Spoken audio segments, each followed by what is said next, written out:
Será que é possível montar uma carteira de fundos imobiliários escolhendo ativos apenas na base 10, aqueles ali próximos de R$ 10? Então fica até o final do vídeo que eu vou te explicar se é possível e ainda vou te dizer a minha opinião sobre esse assunto. Seja bem-vindo, meu nome é Marcos Correia, eu sou especialista de fundos imobiliários e também responsável da assinatura Suno Start. E hoje a gente vai entender a capacidade, a possibilidade, se há vantagem ou não de tentar montar uma carteira de fundos imobiliários apenas com ativos de R$ 10, os de base 10. Mas para a gente começar, a gente precisa entender um pouquinho sobre o que é um ativo base 10, mais especificamente aqui no nosso contexto, um fundo imobiliário base 10. Esses são basicamente os fundos imobiliários que têm o seu valor patrimonial ali na casa dos R$ 10, ali na casa dos 2 dígitos. Então você vai ver vários fundos sendo negociados ali 10, 9, 8, 11, 12 reais. Esses aí costumam ser os ativos base 10. Mas se você der uma olhada na lista de todos os fundos imobiliários, você vai ver que a maioria é negociada no base 100, ou seja, perto ali da casa dos R$ 100, olhando para o valor patrimonial. Lembrando que a cotação pode desvalorizar ou valorizar e alterar um pouco o valor, portanto a gente está falando do valor patrimonial. Então a maioria do mercado, base 100. Então será que é possível a gente montar uma carteira na base 10? Então, para a gente entender um pouquinho da possibilidade, eu montei aqui um ranking, o top 20 dos maiores fundos imobiliários da base 10. Então você consegue ver na tela que a gente tem essas 20 opções, mas apenas o top 5 tem mais de 500 milhões de reais de patrimônio. E apenas o top 9 tem uma liquidez maior do que 500 mil reais por dia. E essas são duas informações super importantes, porque o porte do fundo imobiliário, tanto do lado de patrimônio quanto do lado de liquidez, vai trazer mais conforto para o investidor.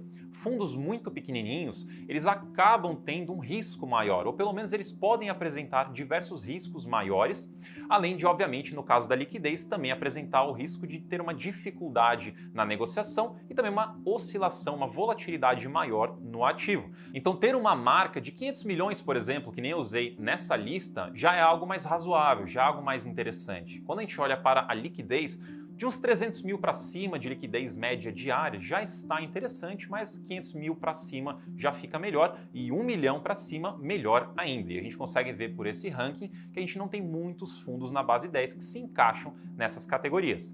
A gente consegue olhar também na última coluna desse ranking o setor. Então, se você olhar a última coluna dos setores, você vai ver que tem alguns setores, poucos deles que se repetem e tem alguns outros com apenas uma ou duas ocorrências, sem falar dos que nem aparecem nesse ranking. Então você vê que a variedade não é muito grande e a gente vai olhar um outro gráfico para ficar mais fácil de você visualizar isso que eu falei.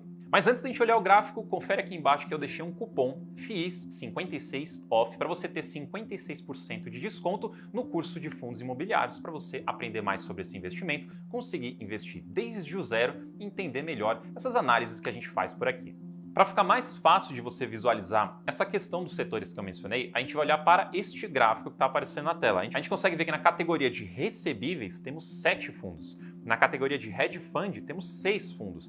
A gente poderia dizer que ambos são fundos de papel, são fundos próximos, porque a maioria dos fundos de hedge fund, que são aqueles multi-estratégia, apesar de serem multi-estratégia, eles investem muito em CRIs também. Então a gente poderia colocar os dois talvez ali dentro de uma mesma cesta, o que daria 13 fundos do nosso top 20. Então você vê que a variedade aqui a gente já passou de mais da metade em 2 setores. Depois a gente tem 1 em logística, 4 em fundos de fundos, aqui a gente já tem mais algumas opções, e depois renda urbana apenas 1, shoppings apenas 1. A gente tem alguns outros fundos base 10 que não ficaram no top 20, mas são poucos e também já seriam muito pequenininhos, então não compensa aqui a gente fazer essa análise. Indo mais além, olhando um outro gráfico para a gente ver o tamanho desses setores. Quando falamos de fundos base 10, a gente consegue ver que recebíveis, a gente tem um patrimônio de quase 5 bilhões de reais. Para ser um pouco mais exato, 4,7 bilhões de reais. Em segundo lugar, temos hedge fund,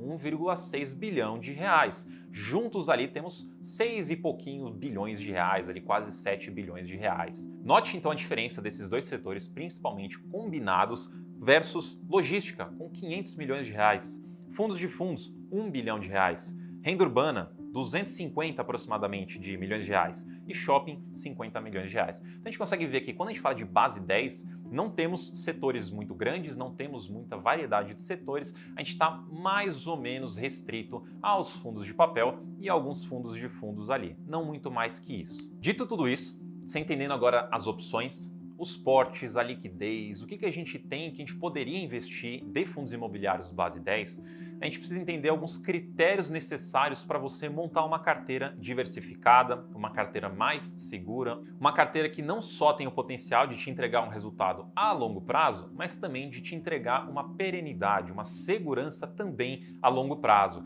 E alguns desses critérios são diversificação. Então a gente necessariamente, para diluir vários riscos, principalmente os riscos setoriais, a gente precisa ter vários setores na nossa carteira. Então olhando as opções que a gente tem, olhando na questão de setor, na questão de diversificação e excluindo os menores setores, os menores fundos da nossa lista, a gente teria 2 ou 3 setores que conseguiríamos colocar na nossa carteira, sendo que 2 são muito parecidos, que é o papel e hedge fund, pelo menos parecidos hoje. Futuramente hedge fund deve mudar mais, deve ficar mais diferente do que os fundos de recebíveis, mas por enquanto não são tão diferentes assim. Então a gente ficaria muito concentrado nesse setor de papel, nesse setor de recebíveis, com um pouco de fundos que também tem recebíveis na carteira. Então a gente ficaria setorialmente muito concentrado. Em termos de quantidade de ativos, que é uma diversificação importante também, a gente já conseguiria selecionar ali um bom número de fundos, mas mesmo assim, lembre-se que eu falei que apenas 5 dos 20 fundos que a gente olhou têm um patrimônio acima de 500 milhões de reais. Apenas 9 têm uma liquidez acima de 500 mil reais. Então a nossa lista continua sendo bastante restrita. E tem um outro detalhe. Essa história de base 10 é uma história recente. A gente tem poucos fundos porque eles começaram a ser ou criados logo na base 10 ou alguns fundos base 100 se transformaram em base 10 há pouquíssimo tempo. Por isso que a gente não tem tantas opções.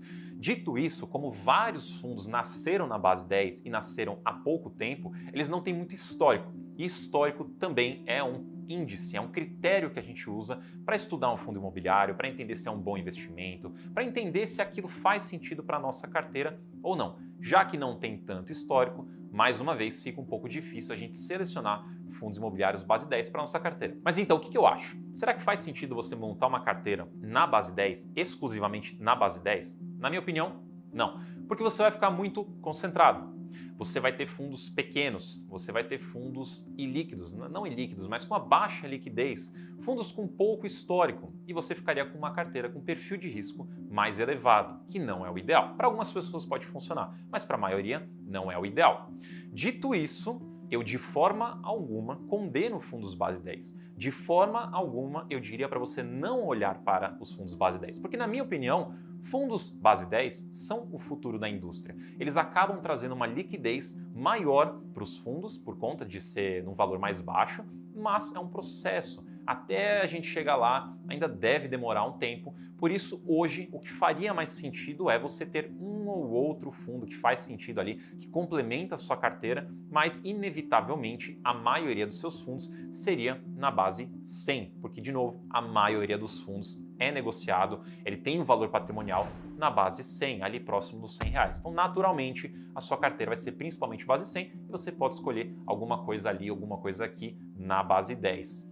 E se você quiser entender mais sobre esses fundos base 10, como funciona fundo base 100, o que são esses fundos, quais são os setores, como os setores funcionam, eu vou deixar um cupom aqui, FIS56 OFF, no link da descrição, para você conseguir 56% de desconto no curso de fundos imobiliários, para você aprender desde o zero como investir e entender mais sobre esse tipo de investimento. E me conta aqui nos comentários também se você prefere fundos base 10 ou base 100, que eu vou adorar dar uma olhada. Se você curtiu o vídeo, deixa o seu like, se inscreve no canal e a gente se vê no próximo.